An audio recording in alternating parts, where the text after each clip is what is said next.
morarán, le dijo Dios a Abraham, ustedes serán esclavos en tierra ajena. ¿Estamos? ¿Vamos bien? ¿Sí me están entendiendo? La transición que había.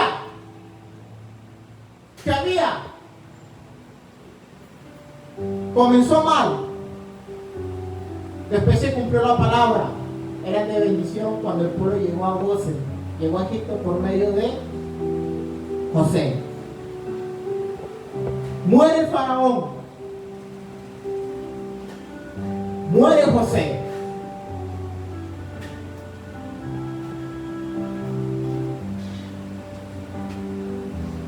Y como dice el dicho que el rey rey muerto, rey puesto, ¿verdad? En Éxodo 1, 8, 9 dice: entre tanto se levantó sobre Egipto un nuevo rey que no conocía a quién. ¿Y qué le decía?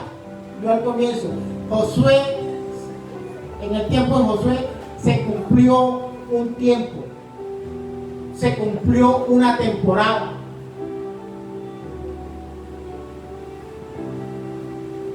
Y dijo a su pueblo: he aquí el pueblo de los hijos de Israel es mayor y más fuerte que nosotros. Comenzó 70 familias en el pueblo de Egipto. Y al ver el nuevo faraón, la cantidad de israelitas, de hebreos, los hijos de Dios, tan multiplicados en tierra de ellos. Mira la cara del nuevo faraón. Y usted sabe muy bien que el que llega a gobernar siempre viene con algo. Y el que no tiene a Dios en el corazón, téngalo por seguro que no se va a alinear a la palabra. Y así estaba el faraón. Nunca conoció a José. Siguiente.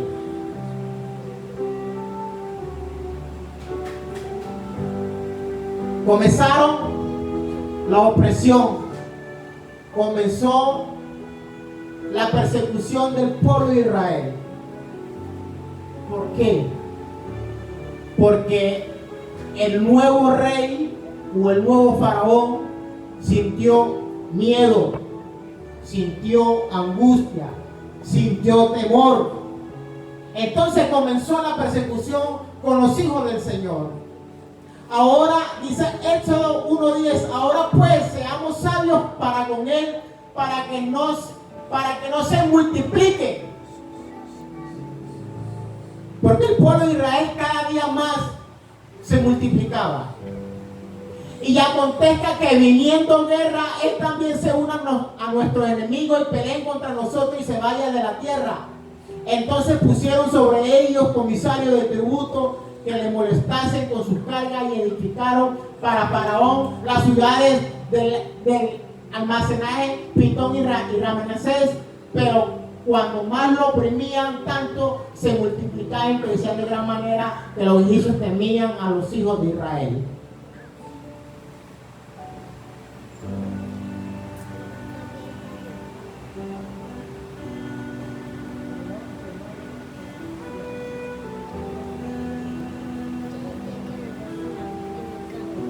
El faraón nunca vio un pueblo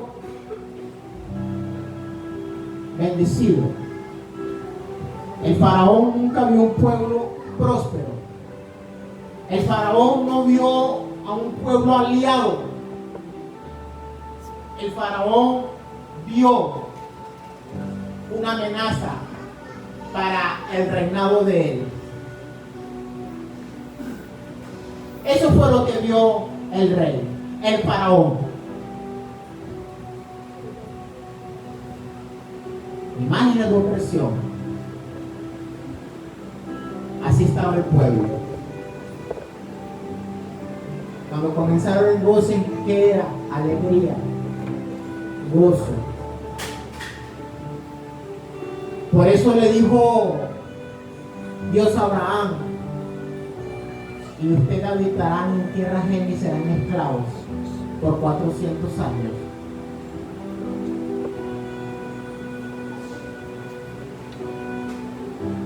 Yo meditaba en este versículo y dije: Señor, ¿qué quiere decir este versículo? ¿Qué quieres enseñarme con este versículo? Y lo leía, y lo leía, y lo leía. Abraham fue avisado. Fue avisado a Abraham que su descendencia sería maltratada, sería oprimida. Pero el Señor no, ¿qué palabra utilizamos? El Señor de pronto hace las cosas como nosotros no queremos, pero Él sabe por qué si la hace. De algo malo sale algo bueno. Y cuando no es para muerte, no es para muerte, es para glorificarse Él.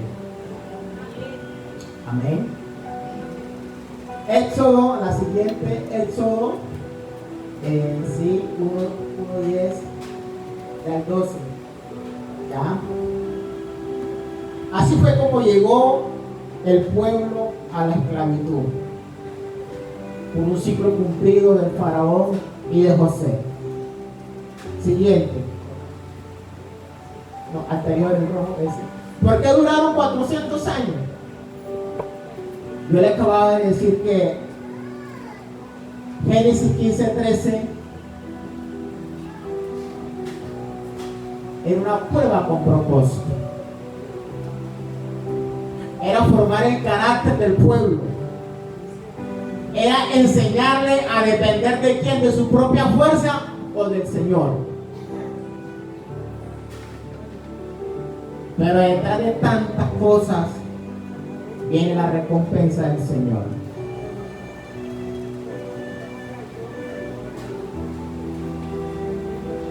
Siguiente. ¿Por qué el pueblo clamó y estaba oprimido? Éxodo 1:14 dice: y amargaron su vida con dura servidumbre, en hacer barro y ladrillo, en toda labor del campo y en todo su servicio, el cual los obligaban con rigor. El pueblo estaba cansado, estaban aburridos, había mucho llanto, estaban cansados el pueblo. Siguiente.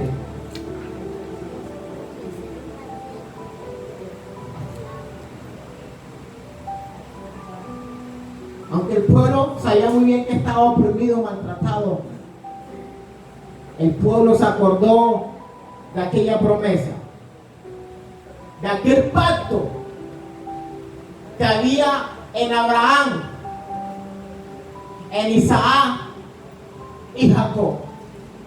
Y Éxodo 2 del 24 al 25 nos recuerda: y oyó Dios el gemido de ellos y se acordó de su pacto con Abraham, Isaac y Jacob.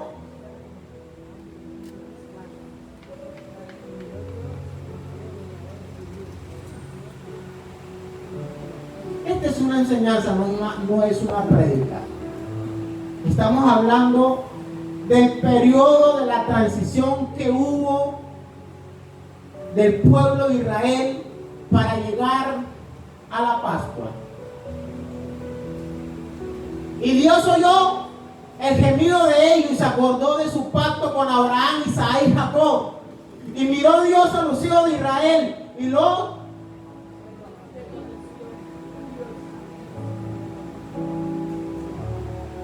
el pueblo sabía muy bien de que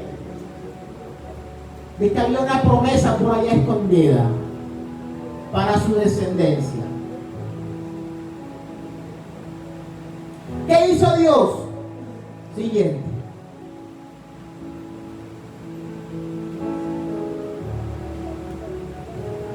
Moisés fue escogido para liberar al pueblo de Israel.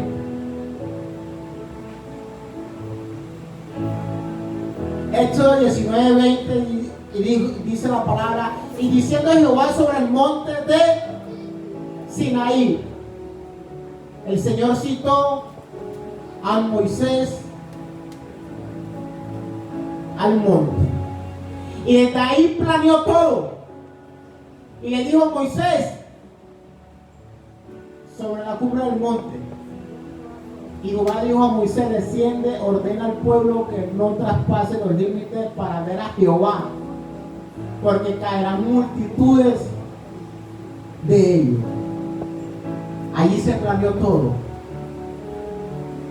Moisés le dijo al Señor: es que lo que pasa es que yo no sé hablar.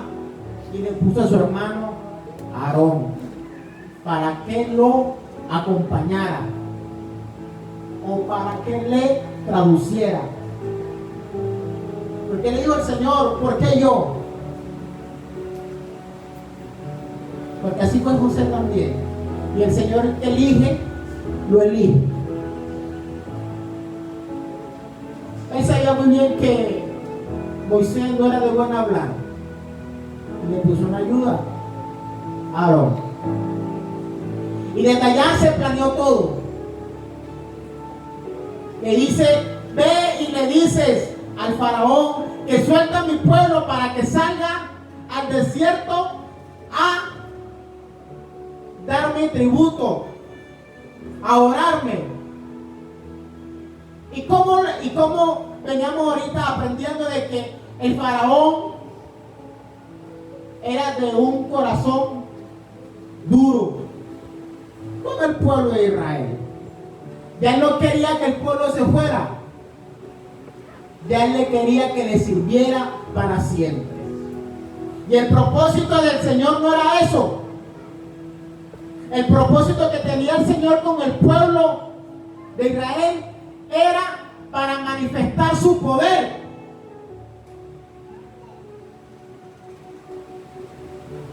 Por eso en Génesis 15:13 es muy claro. Él lo hace intencional. Y cuando hacen las cosas intencional, porque viene con un resultado.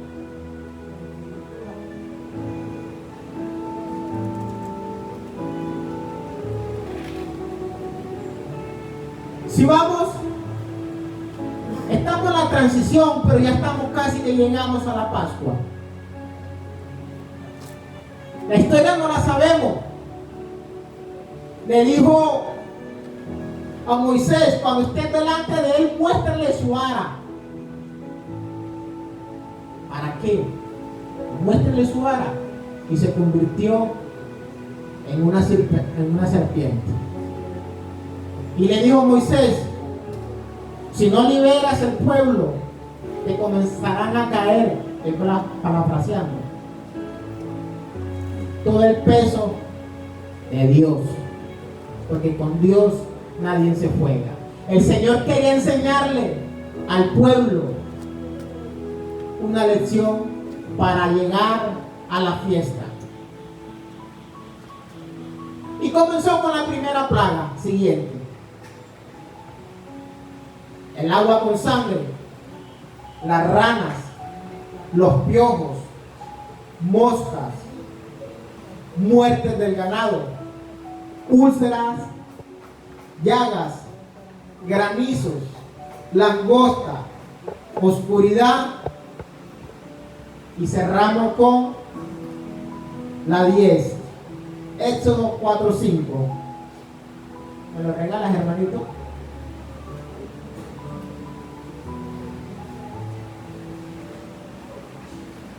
Fueron las 10 plagas. Éxodo 11, del 4 al 5. Éxodo 11, 4, 11, 4, 5. Y dijo pues Moisés: Jehová ha dicho así a la medianoche: yo saldré.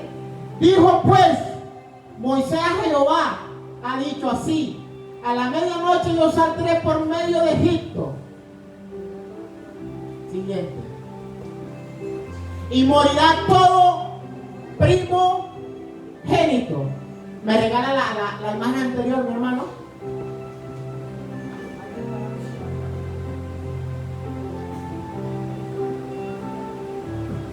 Ahí está cada plaga representada. Y la cerramos con la 10. ¿Me regalas el versículo otra vez, por favor?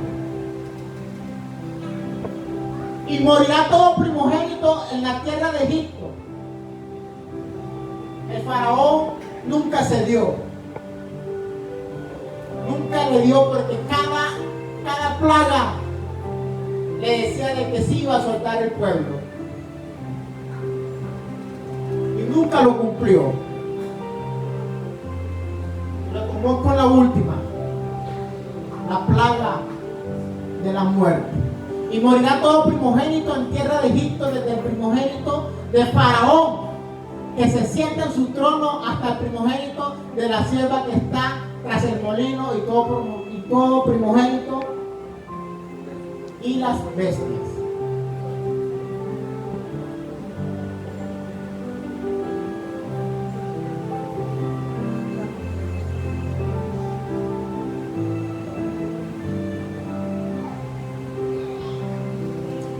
Así pasó todo. Por la desobediencia del faraón, la última plaga fue fuerte. Siguiente. Ahí está. La Pascua. Nos devolvemos otra vez. Éxodo del 3 al 20.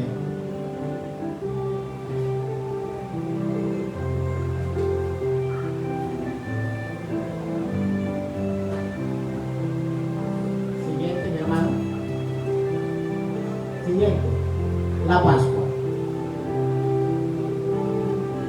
Está representado el cordero.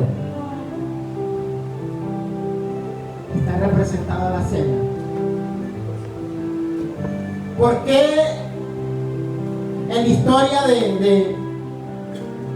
en la plaga número 10 le dice el Señor a Moisés: dile al pueblo que escoja un becerro macho de 1 año, el mejor que tenga, y preparen la cena, que es la Pascua?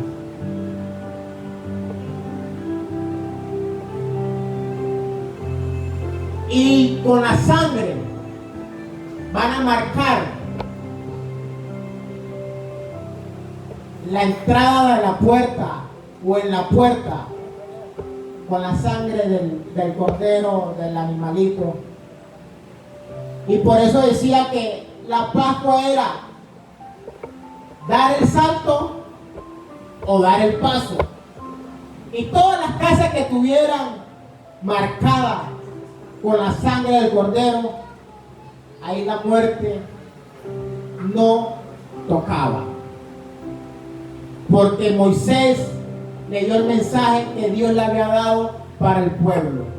Dile a mi pueblo que tome un cordero, que con la sangre marque. En la Biblia dice el dintel de la puerta, ¿verdad?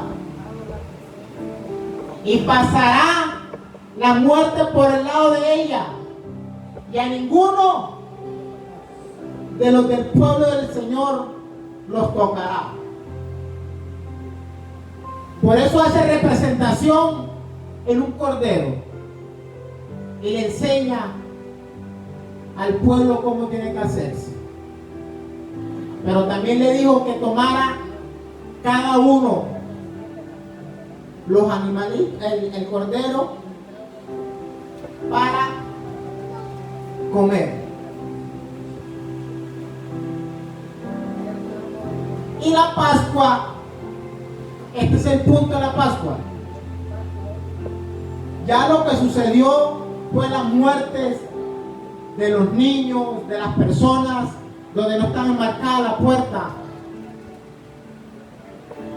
Es ahí donde se llama Pascua, porque es la liberación del pueblo de Israel, de Egipto, para sacarlo de la esclavitud, donde estaban oprimidos de 400 a 430 años.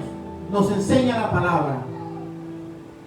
Por eso se llama Pascua, por eso se hace una cena, para recordar el poder del Señor. Amén. Es que nosotros somos los beneficiarios, se puede decir. Somos la descendencia de Abraham, de Isaac y de Jacob. Y hoy vamos a recordar la fiesta. La fiesta. Esta es una fiesta lo que vamos a hacer hoy, porque vamos a recordar el proceso de cada elemento de la comida que se utilizó. Y es recordar el momento cómo se comieron el cordero, el pan, el huevo, todo lo que está representado en la palabra. Por eso se recuerda como Pascua, porque el Señor dio su poderío para librar al pueblo de Israel en Egipto. Y por eso se recuerda siempre en honor al Señor, porque el pueblo fue liberado. Y hoy lo vamos a llevar para recordar esa fiesta. Si ves cómo comenzó en Génesis 15:13, el Señor lo hizo intencionalmente para manifestar su poder. Ese es el sentido de la Pascua. Es recordando que fuimos libres por medio del pacto de Abraham, de Isaac y de Jacob.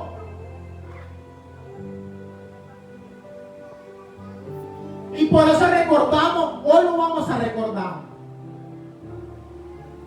Aprendimos de la transición que hubo para llegar a la honra del Señor en la Pascua. Porque hoy vamos a honrar también al Señor, porque Él nos ha hecho libres. Ya no somos cautivos de Israel, de Egipto. Somos el pueblo de Israel y somos libres. ¿Quién da un aplauso? No sé si. O sea, yo cuando estudié el tema, yo lo compartía, pero yo, pastora, es que hay tanta información que a veces me quedo corto o no sé cómo armar la pastora, le dije. Pero es una historia hermosa. Es una historia hermosa, ¿por qué? Porque el Señor comienza con el versículo Génesis 15:13. Dice: Abraham, tu tierra será esclava. Pero Abraham pensaba que todo se iba a quedar ahí. Se murió José, pero más nunca se murió la promesa que había en el Señor para el pueblo. Amén. Vamos a pasar a la siguiente fase. El significado de los elementos de la Pascua. Un aplauso para el Señor. No me coloquen nervioso. Estoy honrando al Señor. Y más cuando doy gracias a la pastora porque me está enseñando de que venimos a esta tierra a esto, a lo que yo estoy haciendo, a lo que ha hecho Juan Carlos, a lo que ha hecho Samuel, a lo que ha hecho Jairo y lo que está haciendo cada líder en su ministerio. Venimos es servir al Señor. Ese es el sentido de la tierra, de estar aquí en la tierra. Este es el sentido. Por eso la palabra es muy hermosa. Cuando conocemos de la palabra, nos enamoramos más, queremos más. Y para mí, no me da vergüenza decirlo, llevaba 14 años en el Evangelio, y si me preguntaban qué era la Pascua, no lo sabía. ¿Cómo pasó para hacer la Pascua? Tampoco lo sabía. ¿Por qué sentido se hizo la Pascua? Tampoco lo sabía. ¿Por qué el Señor la hizo? Tampoco lo sabía. Por eso yo he dicho muchas veces, no seamos solamente oidores, seamos hacedores. Esta enseñanza que solamente no quede en el aire. Aquí no es venir y hablar bonito. Aquí es venir y aprender. Aunque nos cueste ser hacedores. Porque eso es lo que estamos aquí. Dice el significado de los elementos de la Pascua. La Pascua judía dice conmemora la liberación del pueblo hebreo de la esclavitud en Egipto. Su núcleo es el ceder, una cena ceremonial de cada alimento en la mesa simbolizada un aspecto de la travesía hacia la libertad. Los elementos clave ubicados en la Pascua dice metzá, pan ácido. Esto fue lo que comió el pueblo. Pan sin levadura representa la prisa con la que los israelitas huyeron de Egipto, ya que no tuvieron tiempo de dejar fermentar la masa. El maror y jazeret, hierbas amargas. Hierbas amargas. Rábano picante y lechuga romana simboliza la amargura y el dolor de la esclavitud. Cada alimento representa un dolor. Porque el pueblo estaba cansado. Usted sabe que cuando nosotros nos oprimen, ¿qué hacemos? Nos quejamos, gemimos. Y para el pueblo de Israel no fue fácil. Llegó la libertad, pero hay que comerlo rápido. ¿A quién le gusta comer rápido? Hacerlo. Y ellos lo hicieron con ese dolor, pero con un significado grande. Carpas verdes. El primer elemento que se toma en carpas, hay hierba generalmente perejil, que simboliza la vida. El perejil se suma en agua salada, simboliza de las lágrimas, y se come para recordar que la vida de nuestros antepasados estaba inmersa en lágrimas.